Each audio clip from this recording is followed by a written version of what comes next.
Welcome to episode 100 of Points Talk with the Travel Mom Squad. To celebrate, we're answering your questions. Where do we see TMS 5 years from now? What has been our most disappointing points and miles redemption? How many Hyatt points have we each redeemed in 2024 so far? We're answering all these questions and more. Welcome to Points Talk with the Travel Mom Squad. Hey, I'm Alex. And I'm Cam, Alex's mom. And I'm Jess. Let's talk points. So we're all on video today. Our first video podcast is because this is podcast number 100. I cannot believe that we are already on number 100. It feels like just yesterday we were each in our closets. I used to use a laundry basket to prop up my laptop and my microphone. And so we have come a very long way since then. And to celebrate episode 100, we decided to put up a question box in our Instagram stories. And we're letting you basically steer the ship today. We're going to be answering some of your questions. We got hundreds of questions. Obviously, we cannot answer all of them, but we've selected our top questions and ones that were repeated to answer today. And so we are really excited. We're hoping this is the first 100 of many more episodes. We have no plans to stop recording the podcast anytime soon. So anyways, we have a lot of questions to answer. Let's get into it. Question number 1 is, what are your travel icks? So Pam, start us out with just things that really frustrate and annoy you when it comes to travel. Okay, well, I do have a few of them. I'm going to tell you about 3 of them. One of them, I lose my mind over people who don't wait in line getting off a plane. It drives me crazy when, it's like there's an order to things. The people in row 1 get off first, then 2, then 3, and you stand by and you let people off. Now, I get it. If someone's not going to make a connection, they ask you to sit. Great, no problem. Let those people through. Drives me nuts, the people that jump up or try to get past people. So that's number 1. Second one is manspreading on an airplane. And I apologize to all of our male listeners, but maybe this is a helpful hint for you. Keep those legs close together. Don't, move your leg over on my side. Drives me crazy. And then number 3 is people, when you're waiting in an airport and they put their bags on the empty seat next to them. Drives me crazy. It's like you can't find a place to sit. And so I'm a little bit better now that, if I really can't find a place and I want to sit down, I'll go and say, oh, excuse me, could I sit there? But those are my 3 icks. There's always the inconveniences, the things that are hard when you travel, delays and stuff like that. These are just kind of minor inconveniences that happen quite often. So, Alex, what are yours? Well, I only picked one. I agree with you on all the ones you said, though, too. Those drive me a little nuts, too, especially when the man's legs are airplane seats aren't big, and I do get it, but when it's here's your seat, and then here's their seat, and their leg is their knees over in your section. You're like, where am I supposed to put my leg? And I don't want to touch you. It's very uncomfortable. So I will say, though, one of mine is when everybody is standing up at the boarding gate and they're just making a crowd.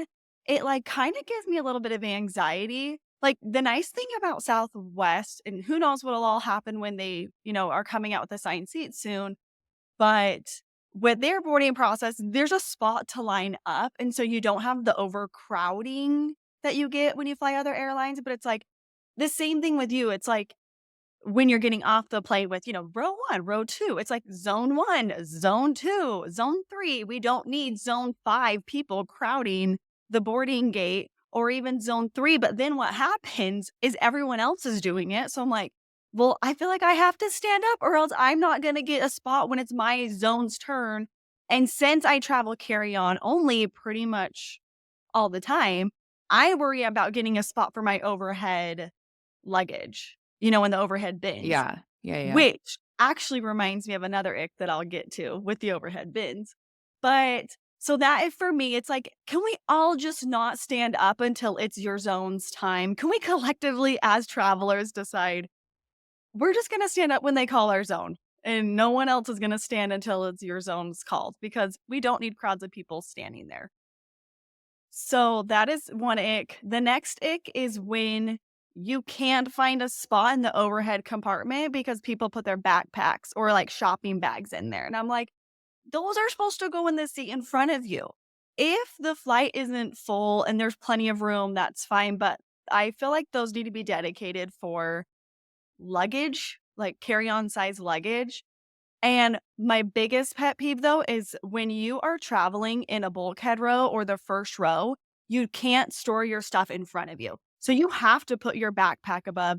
Everything has to go above. And there's been a couple of times where I have been in that first row or the bulkhead row or the exit row, and I go to put my stuff up and there's nowhere to put it because the people in the rows behind me have put their stuff there. And I'm like, I don't have an option to put my stuff.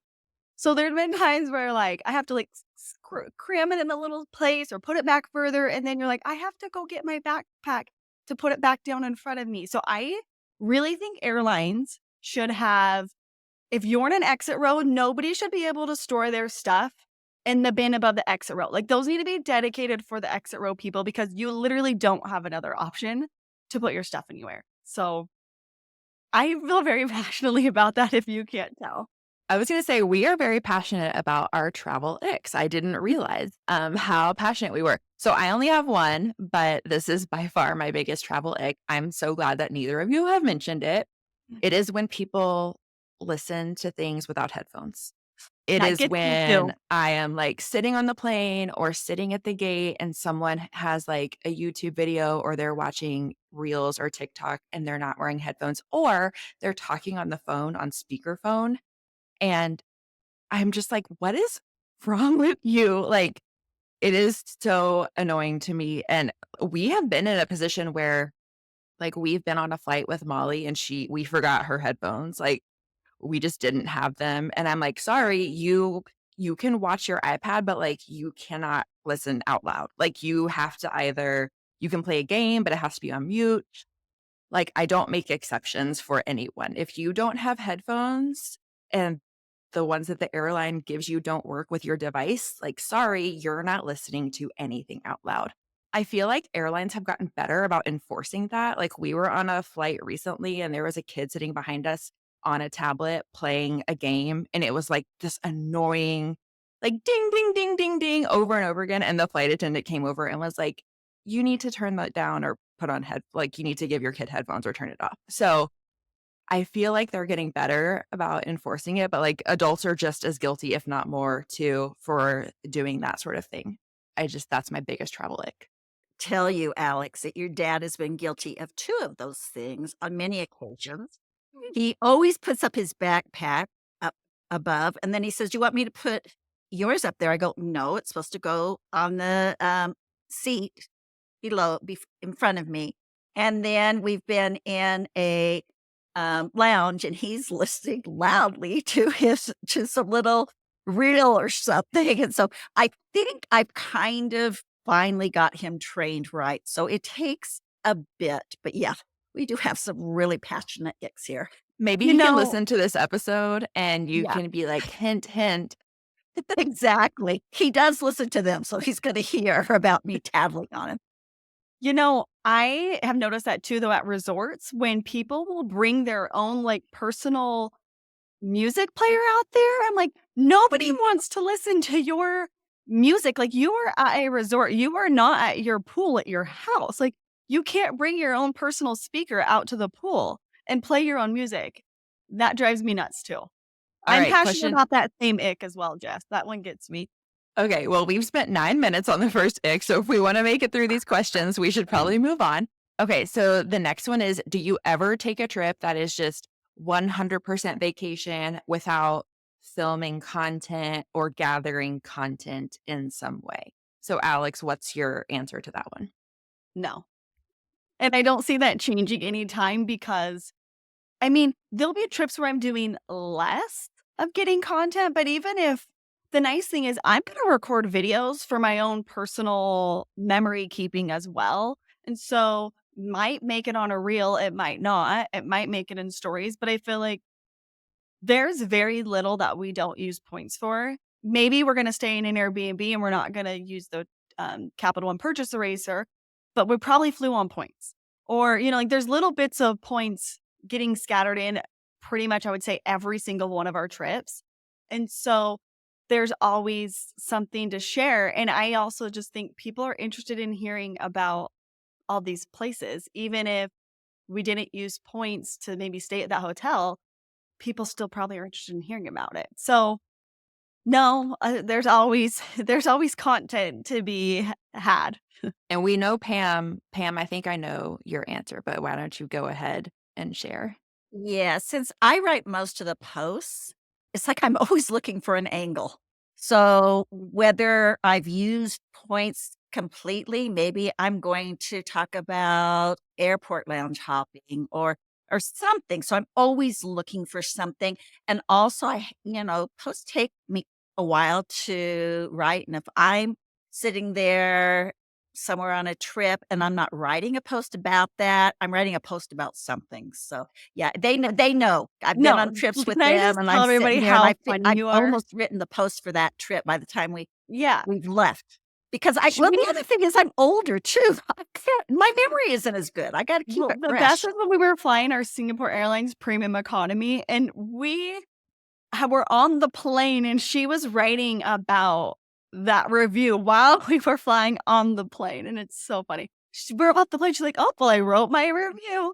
Yeah, that was hilarious. I tend to agree with Alex. Like our family goes every year the week before, like the week of Thanksgiving, but not including Thanksgiving. We get a beach house in Galveston and we go there. And that's not typically something I create content about that Yeah, stay. Like and the I'll trip still would be take a a good video. time. Yeah, like Yeah. I'll still take a video.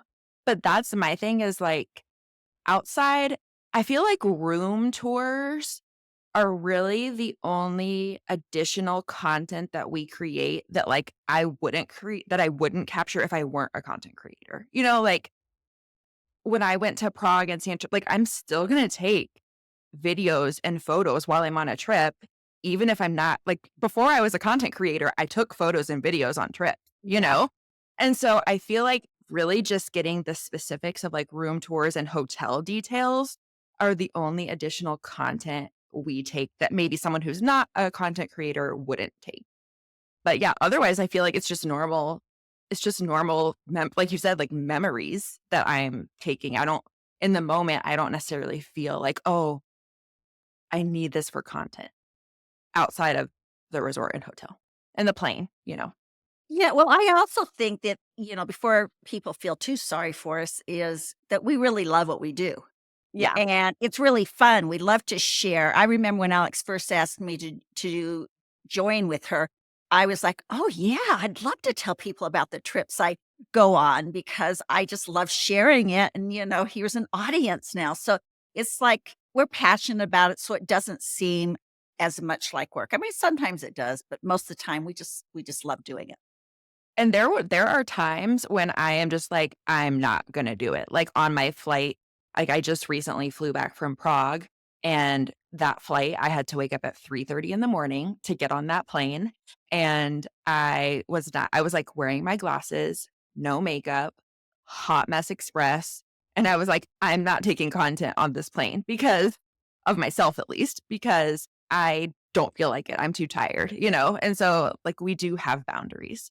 Um, okay, next question. Now that all travel is accessible with points, do you feel like it has gotten less special? So, Pam, do you feel like your travel has gotten less special since the days of working extra shifts as a nurse and extreme couponing?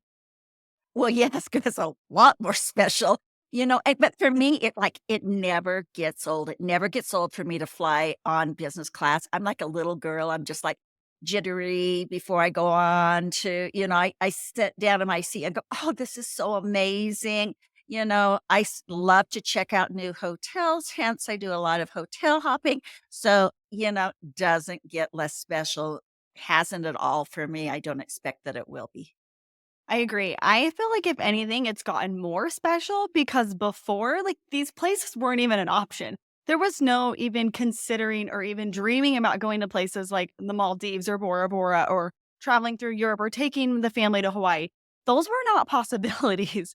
And so, if anything, it is just so much more special because the world has just opened up for us now that we have points and miles. Otherwise, it was like, oh, yeah, there's a whole world out there. That'd be cool someday if I could ever afford to go see it. Probably won't.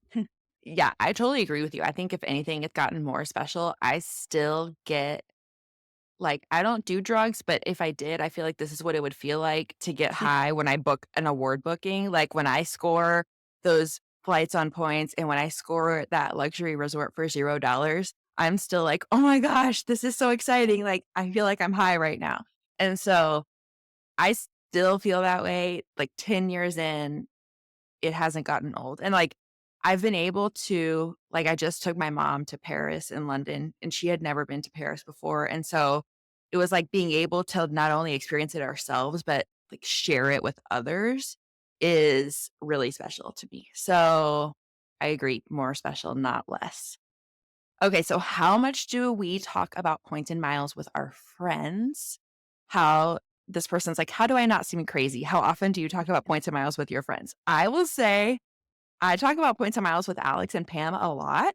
We are in like a text thread. And so I do not talk about points and miles with my in real life friends who I see on a regular basis, other than sometimes they'll ask me, like, which card should I open next? But aside from that, I'm not regularly talking about points and miles with people I know in real life. What about y'all? Same. I like when I first started this before Travel Mom Squad, any of that, when it was just me taking my family on some trips, people would ask me about it. And then it'd be like, you could tell when you lost them, you know? They were like, "Wait, what?" And their eyes would glaze over and you would just that you've gone on too long and you needed to stop talking a long time ago.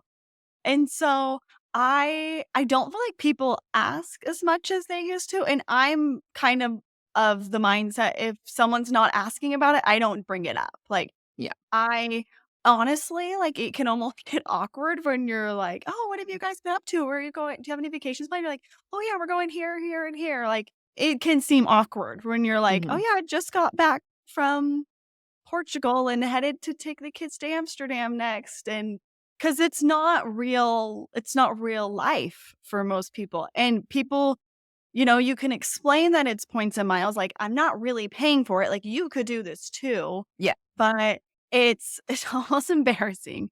So, I don't really bring it up unless people ask. If people ask, I'm more than happy to talk about it, like, I love talking about it. Sometimes it actually surprises me how many friends don't ask me more about it and ask me for help. But I think so many people are this is what happens, truthfully. People will say, "Oh, I really need to start doing that. I have got to start learning how to do this and start traveling like this." And I always am like, "Yeah, like it's awesome. You should. I'm happy to help you anytime." But I sometimes I feel like it's a filler. Like people just say it because they think that's maybe what I want to hear, or they think like, "Yeah, I should do this." But I know that they're probably not going to, and I'm like, "You don't have to tell me, like, I'm fine if you do or you don't, like, Yeah. more word space available if you don't, but if you do wanna do it, here's my referral link," you know? So it's like, I think people they think it's really cool, but they're just busy with life, and it just so feels like one more thing, and so I think it comes down to, like, how badly do you want to travel? And I think for a lot of people, they can't really even comprehend that that's even possible for them and for their family. What about you? Pam, Yeah. do you talk to your friends about it? Well, you know what? I think my friends know that I've done it now for so long, so I don't really talk to them about. They see my pictures on Instagram. Definitely, I've seen the glazed over look that Alex is talking about. That's very real. And I too am just so amazed that so many people that I know still don't do it, or they've maybe done it, but they don't keep up with it. Cause I'm like, you see all that I've done. Don't you want to do the same thing? I didn't get an inheritance. This is all points and miles. And, I think, it's not too good to be true. But yeah, I don't really bring it up very much to people. I think one time I was at an appointment, like dentist, doctor, chiropractor, one of those types of things. And they're like, oh, yeah, I do that too. I have a Capital One Venture. I put all my purchases on my Capital One Venture and get some free flights. I'm like, that's amazing. That is really great. That is the first step. And I didn't tell them this, but I'm like, that's not really what I'm doing, but that is a really good first step. So, yeah, it's just interesting how people it just takes a long time for people to really understand it. Yeah. Yeah. All right. Next one. I love this question so much. Alex, where do you see Travel Mom Squad 5 years from now? So in Okay. 2029, where do you see Travel Mom Squad? Well, here's what's crazy is I I started working on the blog. I believe it was like December 2018. So, let's just round that up, say like January, or maybe no, it's probably October, but let's say like January 2019. That was almost 6 years ago. So it is very crazy to think where it started was me, like, learning how to make a coding and making a website and not knowing what the heck I was doing and having, like, 300 Instagram followers to where it is now was unimaginable.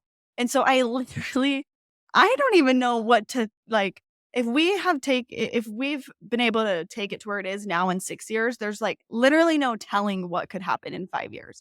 So, I'm yeah. hoping we're at least on the Today Show in the next Yeah. 5 years. Like, Yeah. y'all know that's my goal. Or Good Morning America. I won't like be choosy. Whichever one of you wants to reach out is great. Yeah. I don't know. Like, it's so weird to think about. I know that we always like, I would love us to be like the go-to points and miles people for like families and moms and women. And like, I feel like that's sort of always been our mission is like, there's the points guy, which is great. But like, he started out as just like a single guy sharing his stories. And we couldn't really relate to that. And a lot of the blogs were the same. We couldn't really relate to what they were saying. And so I love that we've like brought together this community that we have now. And I want us to be like the points guy, but for like families and moms and women. Yeah. Yep. No, for sure. Totally agree with that. What about you, mom? Well, as we all know, I'm the old girl on the team, and I'm getting older 5 years from now, yikes. I still just wanna be part of the team, and I want to be traveling a ton. Those are my big things. I just want this brain to still be working and still be able to write posts and see where it takes us. All right. Favorite activity that you have done on a trip? So, Pam, what's been your favorite activity or excursion that you've done on one of your trips? I think this last year we went to Costa Rica and we did canyoneering, which is kind of rappelling plus some zip lining. It was raining like crazy. It was insane. I was like, "Hey, can this grandma do this?" And it was so much And fun. you hate the rain, so I hate that's the being rain a too. lot. Yes, everybody knows I hate the rain, but when it's really raining and you're in a bathing suit with shorts and a shirt, it's not that bad. It was so much fun. I really loved it, and it was a little bit out of my comfort zone, and so that was, and being able to do it and have so much fun was just really special for me. How about you, Jess? Mine is when Ella and I went to Australia. We went, which, if you listen to our podcast episode about my trip to Australia, you can hear more details about this. But we went on, and when we were in Melbourne, we went on a private day trip with this guy named Simon. And it was by far my favorite experience I've ever done on a trip. We drove part of the Great Ocean Road. We saw kangaroos out in the wild. We saw the 12 apostles. I mean, we spent all day with Simon, just the 3 of us. He is hilarious. We actually have followers who have messaged me and been like, "Oh my gosh, we're with Simon right now. He says hi." They'll like send a selfie of them with That's him. awesome. And so he is just amazing, hilarious. And I think we were with him for like 10 to 12 hours. So we were with him all day, but we just had the best day. And like that's like an excursion that I'll never forget. All right. So I didn't answer the question like you guys did, so maybe I failed. But I kind of chose what were the most memorable things to me on a trip because I couldn't think of an excursion that was like stood out amongst all the other excursions. Like I've really liked I haven't had anything where I've been like, well, that was a waste. I wish I wouldn't have done that. They've all been a lot of fun. But there's three things that really, when I think of trips I've been on where it's like I won't forget that moment.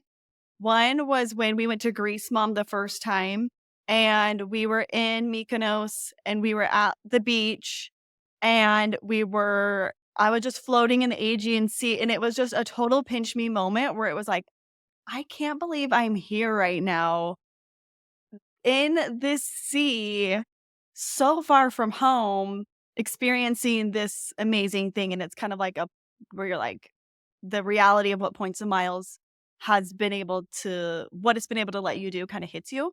Another time, I remember that moment yeah. completely and how in awe you were. I can picture you floating, in the sea. I actually remember like, Mom, you need to take a picture of me in this moment so I don't forget it. Another one was when was with you again, Mom, when we were in Paris and we were at the Hyatt Regency Paris Etoile and we were in the Hyatt Regency Club eating breakfast and we were just sitting there with the Eiffel Tower.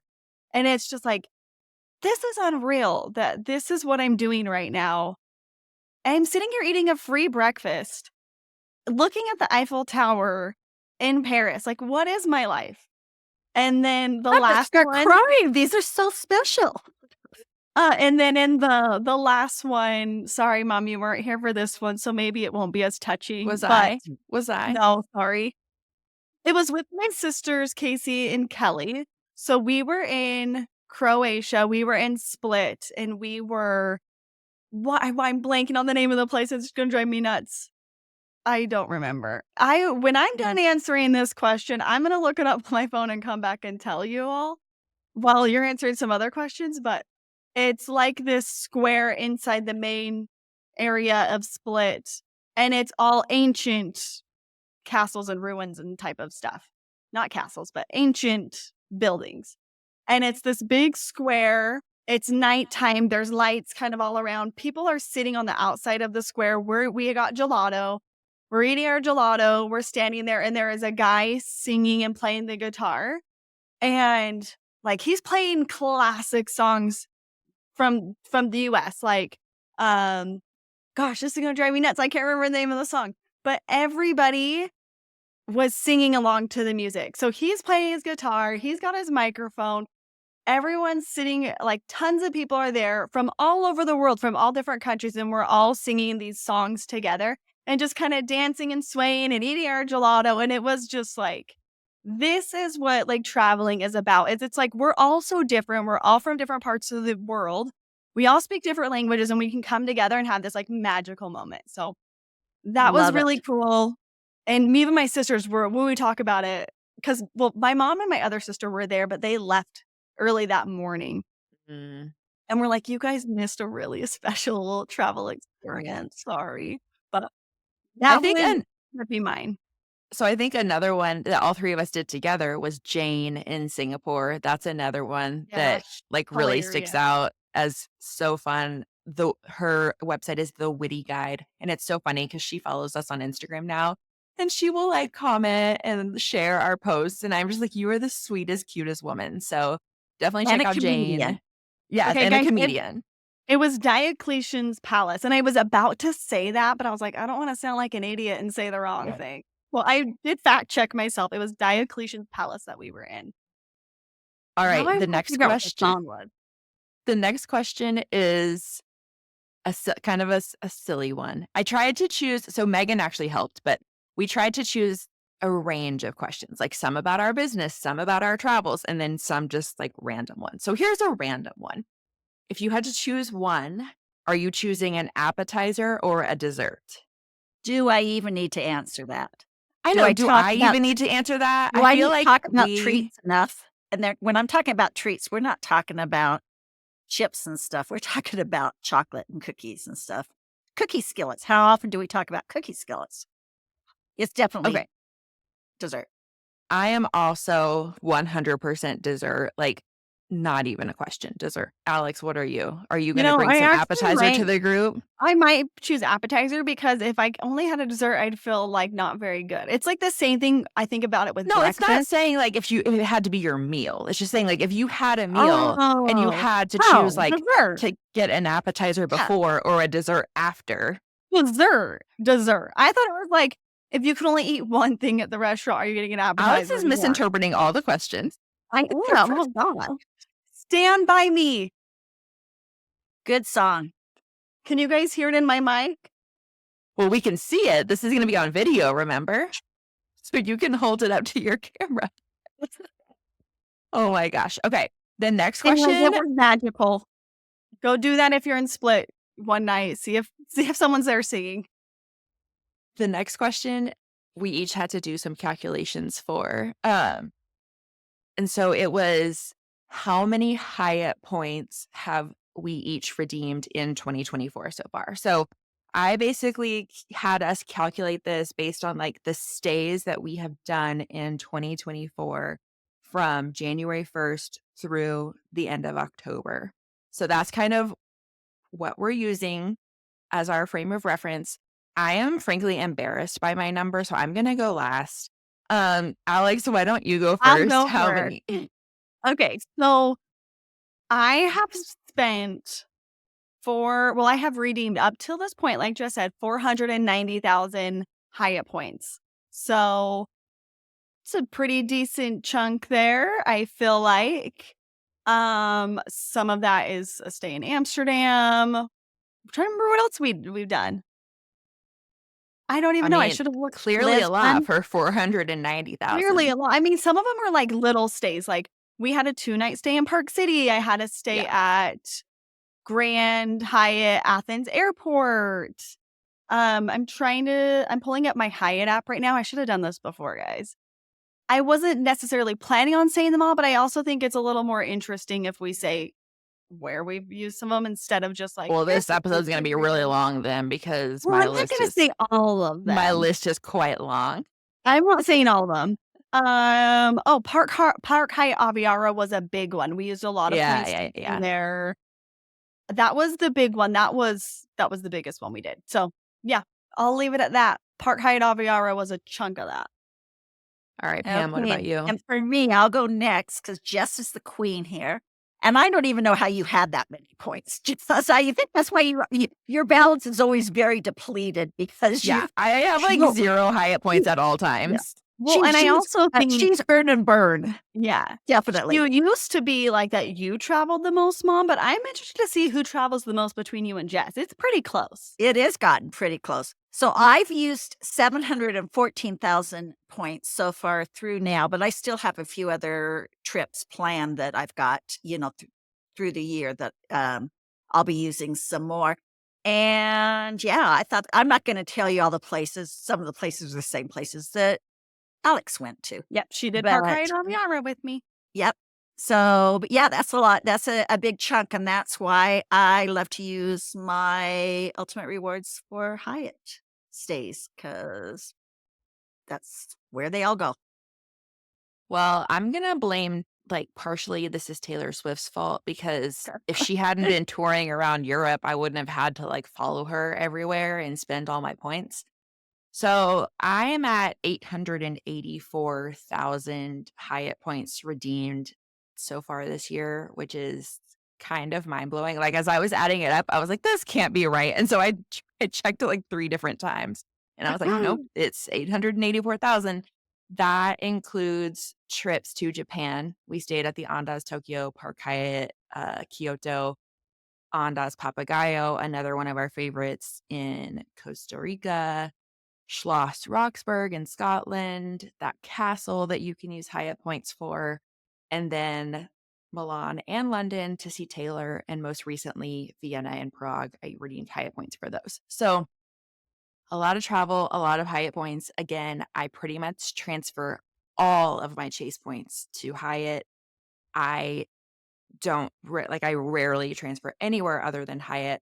And those ink offers really are came in clutch for a significant portion of these points because I open inks, Ted opens inks, we refer one another. And so we are able to rack up a ridiculous amount of chase points that way. Plus, just our everyday spend on our cards. We prioritized chase cards because I just frankly value chase points the most. So, Well, I think that's kind of like just goes to show like you had to double check or triple check to see if that was right because you're thinking there's no way I earned that many points. yeah, But it just goes to show when you're opening up cards, especially those inks, and you're referring each other, you can rack up more points than you even believed you could rack up. yeah. And like Pam said, I'm very much team earn and burn. I do not, I think I have like 20,000 Hyatt points in my account currently. And I don't have very many in my Chase accounts either. And so I am regularly just earning the points, transferring them, redeeming them. It's rinse, repeat. So, okay. What has been your most overrated or disappointing points and miles redemption? So Pam, why don't you go first? Most disappointing points redemption. Okay, and so this is, I loved this trip because I was with you guys. So don't take this I'm not, personally. I'm already offended. But I would say Kidding. it was going to Kuala Lumpur. I think it was because mainly I had it wrong in my mind. When Jess suggested we go there, for some reason I was thinking it was, I don't know if I'm saying this, Myanmar, which is a place you wouldn't want to go anyway because they're in the middle of civil war. It would be a very dangerous place to go to. So I definitely would want to go there. But in my mind, those are the buildings that I saw, and I thought we were going there. When we got to Kuala Lumpur, I realized that it was a bigger city. It wasn't as probably as Asian as I expected it to be. And so that was probably my biggest disappointment. And it was unearthly hot. I mean, I Yeah. remember That's we so did that hot. one tour and when we were on the asphalt and stuff, and I even had I forgot my neck fan that You day. forgot your neck fan that Yes, day. it was miserable. It was Well, so Jess hot. was getting, you kind of were starting to feel sick. You were so Yes. hot. Yes, so Remember? I'd say that was probably the one where I was like, "Okay, I coulda skipped that one." We did it in conjunction with Singapore, loved Singapore. I wish we would have gone somewhere else from, Well, I tried to get you guys when we were in Singapore. I was like trying to get them to change it to Maldives, and they would have none of it because it's like a She 5 hour wanted flight. she wanted to spend like 2 nights in the Maldives. She wanted to fly to the Probably a Maldives 5 hour and spend like 2 flight. nights there. And when Yeah, I we could have suggested done it. Kuala Lumpur, Pam was excited. Pam was like, "Oh yeah, I really want to go to Kuala Lumpur." So yeah, but I totally agree with you. Like, I'm glad we went. Like, the Batu caves were really cool. Like, I'm glad that we got Yeah, to that's cool. experience that. But the heat, I I agree with you. Like, I probably will not ever go back there because, and I'm from Texas. Like, I'm used to the heat, but it was just like unrelenting heat. And we were there in, what was it, March? And so March. it's not like we were even there in like the heat of the summer, you know? And so if it's that hot in March, I really don't have a desire to go back there any other time of year. But I'm glad we went and it was a good one-time experience. All right, what about you, Alex? Most disappointing Okay. destination? So I have fun wherever I go. Like, I feel like a lot of it is kind of like the attitude you have or all of that too. So I want to just preface by saying, like, this was a fun trip. I just was like, yeah, I need to go back there again. And that hotel stay wasn't great. But it would be, and no offense to anybody who's from here, but it would be San Antonio. I did I will say we were there in February, and I'm sure, like, no, not many places are very pretty in February. And so I didn't think it was very cute. I was just like underwhelmed by a lot. I just heard that it's really cute. Like the river walk, yeah, it was fine. Like, but it wasn't, I don't know. And like the Alamo was not really what I expected. But do you And remember it? Do you remember the Alamo? now I do. Before, I'm not even going to get into it so I don't embarrass myself, but I thought the Alamo was important because they won, not because they lost. So Granted, I'm not from Texas, so I didn't really ever have learned Texas history, but I was like, "Wait, we're celebrating losing? That doesn't seem I very think Texas, maybe I Texan." think I think maybe just your expectations like were higher than they should have been because Maybe. I'm from Tech like I'm headed to San Antonio in like 3 days. But you're But going to a you're not going to San Antonio. it's not somewhere that I'm like, "Ooh, San Antonio," like, Yeah, that's a destination like, to me, it's just, like, a fun little getaway, but, yeah. like, obviously, it's not gonna compare to, like, Bora Bora Well, no, and no, but, like, Japan I guess and we're kinda comparing it to, like, a San Diego or, like, Yeah, another yeah, yeah, yeah. city where it's like, "Oh, this is gonna be a really fun, cute city," and I didn't think it was that cute, Yeah, maybe.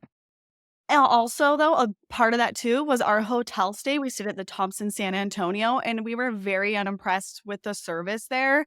Like, they were not very nice, and I remember somebody wrote, because we wrote a blog post about it, and someone was like, "When I saw your blog post, I thought it was maybe a little harsh, but then I went there, and I agree with everything that you guys said." Like, there were some things that didn't go great, and they didn't take any accountability and made us yeah, kind of sound like we were stupid or like it was our fault. And like my mom and I we never complain about hotels. We never that's just not things we do. I mean, as the listeners and readers probably know, I think that's the first like negative review we've really ever given a place. And I thought it was actually a pretty diplomatic review my mom wrote, but I was like, the hotel itself, beautiful. The room was beautiful. It was just the service was yeah. not good, I feel like and that that can, put a like, bad really taste put in a my mouth. and it can, like, put a damper on a trip for sure to, like, have a Yeah, bad experience like that. for sure. So, yeah. Well, maybe We you'll have still to had give fun, though. it We still had another fun. shot. Mine is Venice, like, that should come as a shock to no one that mine is No. Venice. Granted, it rained, like, the entire time we were there. I'm sure that has something to do with it, but it was just, like, so crowded, and it was crowded even when it was raining, and so, the crowds were overwhelming to me. Everything is ridiculously expensive because it's, like, everything has to be delivered by boat. So, yeah, I mean, I don't know, maybe I'll give Venice another shot one day if I can guarantee that the weather will be nicer, but I much preferred Lake Como and Florence on our trip, and Ted is like, "I will never go back to Venice." Like, he has no desire to go back there, and so I'll have to go with one of y'all, I think, if I'm Yeah. gonna ever go back, or maybe Megan. Megan really liked Venice, so I got a I quick And can that question. just hurts that hurts my heart because 'cause I've been to Venice twice and I love Venice. I know, you It's do need to redo because Megan, when she was on talking about her family trip, she said Venice was her favorite stop, I just so, need to go with Megan. yeah. So, quick question, though, back to Texas. As someone who's from Texas, where do the Texas cities rank to? Because I've been to Austin as well, and I thought Austin was really cute, like, I was Austin's like, my "Oh, I number go back to 1. Austin." Austin is my number 1. Like, the hill so, like, Austin and the Hill Country, which is sort of, like, between Austin and San Antonio, are my personal favorite areas of And you're going Texas. to Hill Country, right? I'm going to the Hyatt Hill Country, Okay. yes, and so, the that Austin's my number 1, like, Austin/Hill Country. There's also Fredericksburg, which is around there. Those are, like, my favorite areas of Texas. San Antonio is probably, like, after that. Like, I prefer San Antonio over Dallas. That's probably gonna, like, put some people up in arms, but I think San Antonio has, like, more character than Dallas does, and so that would be my next choice. And Houston's not a popular vacation spot. I don't blame anyone for that, but we actually do have NASA and, like, really cool museums if you're ever in Texas and passing through Houston, and our food.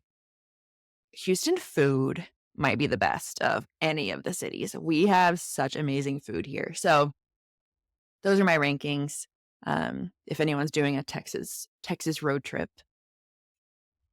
Alright, so on the flip side of this coin, where is your, like, top trip destination that you cannot wait to return to? So, Pam, which hotel or resort or destination are you most looking forward to returning to?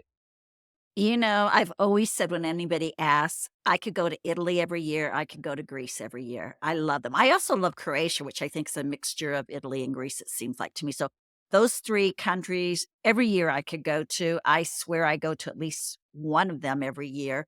This year I was in Italy and Greece. I absolutely love the Grand Hotel Victoria in Lake Como. I feel like I'm living my bougiest life I could have ever imagined I could live when I stay there. It's gonna be more expensive to stay at now because it's not, it's a small luxury hotel, it's not partnered with Hyatt anymore, but I will probably find a way to still go there because it is lifestyle of the rich and famous, and I that is my pinch me moment, Alex. When I'm there, I go, "Oh my goodness, I can't believe I can stay somewhere like this, and it costs me nothing." So that's my choice. What about you, Alex?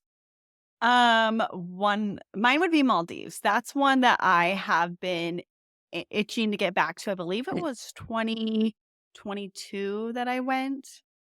And yeah, I there's so the problem is there's a lot of properties there that I want to try. There's small luxury hotels have places there that you can book on Hilton points. Hilton has a Waldorf Astoria. They have a Conrad there. There's the Hyatt Alila. There's a Park Hyatt there. And it's hard once you get there to do the seaplane transfers to like hotel hop isn't quite as easy there. But that's the dilemma is which property do I stay at when I go? I think I need to stay at a Hyatt next time. I think probably the Alila is what I want to do. But yeah, I loved Maldives and really want to do that again. What about you, I Jess? support you staying at Alila, and I Yeah. might agree to go with Consider it. you Okay. if I take some drugs before I get on the You seaplane. knock yourself out for the seaplane transfer. Mine, so I have been to 23 countries, which I know is not a lot compared to some people, but considering I took my first flight when I was 18, I feel like it's not too shabby. My favorite country I've ever been to is Japan, and I cannot wait to go back there. We are returning in March and taking Ted and Molly this time, and I remember last time, so I took Ella and Olivia last time. Ella is also coming on the trip in March because she also loved it, but I just felt so guilty that Molly wasn't there because I was like, "She would die, she would love this so much," and so I was, like, showing her pictures and videos, and she was like, "I have to go there." Like, I have to go to Japan. So I was like, "Alright, let's go back." So we are going there in March, and I can't wait. It's just beautiful and clean, the people are so nice, and it's just so different from any other country I've ever been to, so really excited about that. Alright, next question's more of like a business question. So, what which of our income streams bring in the most money? So we have a few different income streams. We have our affiliate links. So when you apply for a credit card through one of our affiliate links, we earn a commission at no cost to you. And so it's a great way for people to support us without having to spend any money to do so. We obviously have both of our courses, or Travel Academy and ATA Next Level. We have ads on our blog. What else do we like? We will occasionally do partnerships with other brands. We So do Alex, like we have like strategy sessions that you can do with my mom. We have a Hawaii guide people can purchase. Yeah, I think so that's pretty much everything. so what would you say is which one brings in the most? Affiliate links bring in the most for us, which is just a credit to all of you for supporting us and using our links. Like, literally means so much to us and allows us to be able to have things like the podcast for free where we don't have to, charge for that or do anything like that. So yeah, affiliate links are the biggest piece of the pie for us. Yeah, so I would say like maybe 70% affiliate links, maybe more some months, depending. A lot of it depends on like what offers are happening. If there's a new offer or if an offer's ending, then those will be bigger months. Yeah. Or if Courses we and have a like, course sale, then that yeah, so like course will have a higher month. courses and digital products, I would say probably are about 20% unless we're having a sale that month, it might be more. And then maybe 10% for our other stuff, like our brand partnership and things like that. We don't do a ton of, and our ads on our website. We don't do a ton of those, but they are nice when we do them. So yeah, like Alex said, we appreciate your support so much. And we just cannot wait to see like what the next 100, like when I'm like thinking, I'm like, when we record episode 200, like what will have changed? Where will we be? Okay, I'm gonna say we do one last question because it's getting a little lengthy. So, do we have any tips for like aspiring content creators who maybe want to do this as well? Not necessarily points and miles, just content creation for their job. I would say just putting yourself out there. I think that's the hardest part is deciding to do it. Like a lot of people you worry about what people think of you and all of that. And that was a hard thing to get over at the beginning. But as you can tell by some of the reels we post of ourselves looking like fools, we've definitely moved past that. We Yeah. don't worry too much about what we look like and if we look cringe because I know we all know we do. So yeah. What about like blog wise, Pam? Do you still think blog, like if we didn't have a blog and we were starting from scratch, do you still think that a blog is worth creating? Do you think people are like looking elsewhere? I mean, it seems like blogs are still very popular. Like Well, I we think have, for us too, it's a way to give more information that you're not going to get just from Instagram. So I think it's, a broader amount of information that we could give on a trip or on how to do something. And so I'm old school too. So I'm, older. I still like to read a blog. I still like to have that be a way that I can get more information than I can just on Instagram. And so I think that, with that, we started out very slowly and then we got to be more consistent. And I think with everything for aspiring content creators, it's just that consistency. yeah, We took our first 3 years, we didn't do much at all. We would get some referral points really, and that's it. We were excited and we loved what we were doing and we were happy to keep doing it no matter what, whether it was an income stream for us or not. And so I think you have to have a passion for what you're doing, and then you just have to consistently approach it, consistently do it, and see where it goes. Agree with I that for fully sure. agree with both of those things. I think, yeah, and I think social media, it's so powerful. And my biggest tip is like to choose a niche and to really like hone in on that niche and hone in on your ideal. It's like your unicorn is what it's called. But you have to create content geared towards your unicorn. You cannot worry. Like, we don't want a million random followers. We want a million followers who want to travel on credit card points and miles. And so you don't want to create content just to create content and gain followers if they are not interested in what you're talking about or teaching about or selling.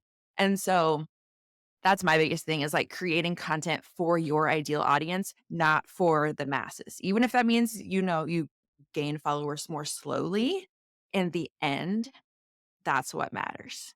Yeah, I agree with that. And I think sometimes from the outside, people can see reels views and they might be like, that reel got 3 million views. I bet they got so many followers from that reel. And that's not always the case. Sometimes the reels that maybe don't get as many views, maybe they didn't get over 1 million, but they brought us more followers because the reel was really focused on what we do and what we teach and what people can get out of points and miles. So if you're going back to what you were saying, if what your reel is focusing on is going to get a lot of views, it might be really catchy, it might be interesting, but if it doesn't follow your niche, you're not going to get people there who are interested in what you're teaching that will then lead to them purchasing a digital product from you. Yeah. If your goal is to make money from this, you want to have people there who are willing to purchase. And Yeah. so you got So to that's stay why on the niche. Yeah, and that's why we, like Pam said, we're really consistent. We have a content calendar every week. We know what content we're putting out, but we're also extremely focused when it comes to our content. And you might see trends and you're like, "Oh my god, that's hilarious," and it's just some random thing. Like, you won't see us doing that because that is not If we going to can't relate it back to points and miles, it's that's not probably gonna not gonna further be that. our business goals. And Yeah. so, And I yeah, would so that's also say just it's a huge help that there's the 3 of us working together. I could yeah, not do this by myself. Neither one of right. us could have the success that we've had if we were doing it individually because there is just way too much that we have going on. Like, the 3 of us are so busy. Megan is so busy. We're very busy with there being as many of us as there are. They're Yeah. still, like, working full-time hours at this. So we hope you enjoyed today's episode. We always love answering your questions. And here's to another 100 episodes. If you enjoyed today's episode, it would mean a lot to us if you'd rate it and review this show. We always appreciate your support so very much. Thanks for being here. Thanks so much for listening to Points Talk with the Travel Mom Squad. Make sure to hit the subscribe or follow button from wherever you're listening so you never miss an episode. Want to start jet setting even faster? Follow the links in the show notes to learn about everything we discussed in today's episode. And to stay connected and follow along, follow us on Instagram at Travel Mom Squad. We can't wait to see where in the world points and miles take you.